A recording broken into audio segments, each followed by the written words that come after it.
Welcome to Sweet Life Beat Life. We hope this video helps. In this video, I will explain how to use media query in Flutter.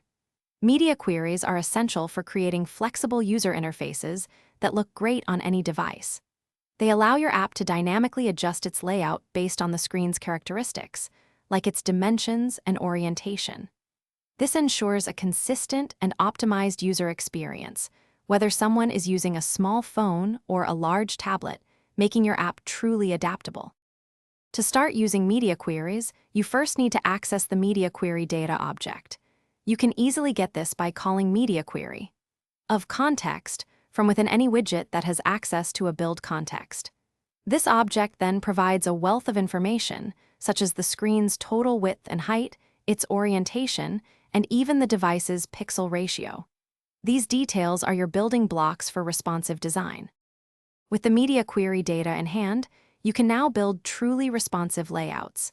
Imagine you want to show a different widget or adjust padding when the screen is wider than, say, 600 pixels. You can use simple conditional logic in your build methods to achieve this. This flexibility allows your app to adapt gracefully, providing an intuitive experience whether it's on a phone or a tablet. Beyond basic media queries, Flutter offers other powerful tools.